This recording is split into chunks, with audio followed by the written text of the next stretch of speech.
ഇവിടെ ചീനിയും ഞങ്ങളിവിടെ ചീനി എന്നാണ് പറയുന്നത്. എൻ്റെ വായിൽ ചീനിന്നേ തരത്തുള്ളൂ. മരക്കിഴങ്ങ മരച്ചീനി എന്ന് പറഞ്ഞാൽ ചീനിയും ബീഫ് കറിയും. അപ്പോൾ ആർക്കൊക്കെ വേണം?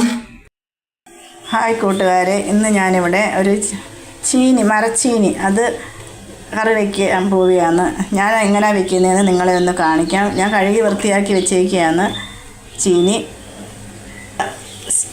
ഇവിടെ സ്റ്റൗവിൽ വെള്ളം വെച്ചിട്ടുണ്ട്, വെള്ളം തിളച്ചു. അപ്പോൾ ഞാൻ ഇതിനകത്തേക്ക് ചീനി കഴുകി വെച്ചേക്കുന്ന ചീനി ഇതിനകത്തോട്ട് ഇടുകയാണ്.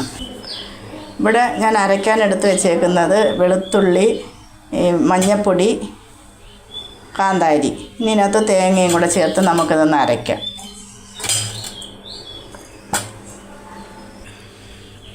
ചീനി ഞാനൊന്ന്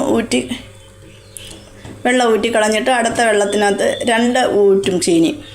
അപ്പോൾ 1 ഊറ്റി ഞാൻ കളഞ്ഞു, രണ്ടാമത് വെള്ളം വെച്ചത് അത് ഒന്നുകൂടെ തിളയ്ക്കണം. നന്നായിട്ട് വേവുന്ന ചീനിയാണ്.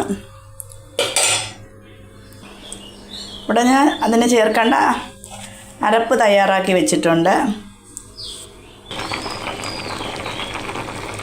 ചീനി വെന്തിട്ടുണ്ട്. നമുക്കിതിനകത്തേക്ക് കുറച്ച് ഉപ്പൂടിടാം. ചീനി വെള്ളത്തിനകത്ത് ഉപ്പിട്ട് കഴിഞ്ഞാൽ എല്ലായിടവും നന്നായിട്ട് പിടിക്കും ഉപ്പ്. അപ്പോൾ ഞാൻ കുറച്ച് ഉപ്പിട്ടിട്ടുണ്ട്. ഇളക്കി നന്നായിട്ട് വേവുന്ന ചീനിയാണ്. ഇനി നമുക്കിത് ഊറ്റിക്കളയാം. ചീനി ഊറ്റി വെച്ചിട്ടുണ്ട്. ഇനി നമുക്ക് ഈ അരപ്പ് ഇതിനകത്തോട്ടിടാം.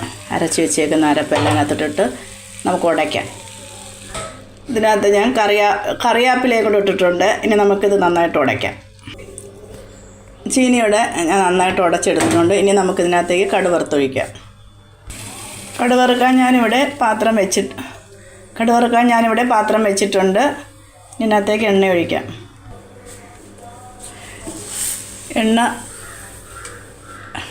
എണ്ണ ചൂടായിട്ടുണ്ട്. അപ്പോൾ കടുകിട്ട്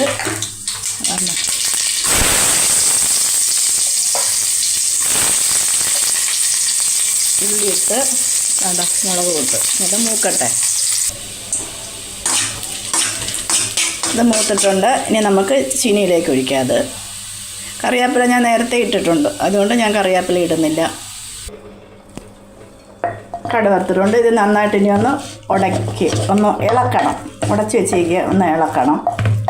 അപ്പോൾ നിങ്ങൾ ഇങ്ങനെയാണോ ഉണ്ടാക്കുന്നത്? ചിലർ മഞ്ഞൾ മാത്രം ചേർക്കും. ഇങ്ങനെ ഒന്ന് മഞ്ഞൾ മാത്രം ചേർക്കാതെ ഇത് ഇങ്ങനെ ഒന്ന് ചെയ്ത് നോക്കേ. കറിവേപ്പിലയൊക്കെ ഇട്ട് കടുവൊക്കെ വറുത്ത് തേങ്ങ അരച്ചൊക്കെ വെച്ച നല്ല ടേസ്റ്റാണ്.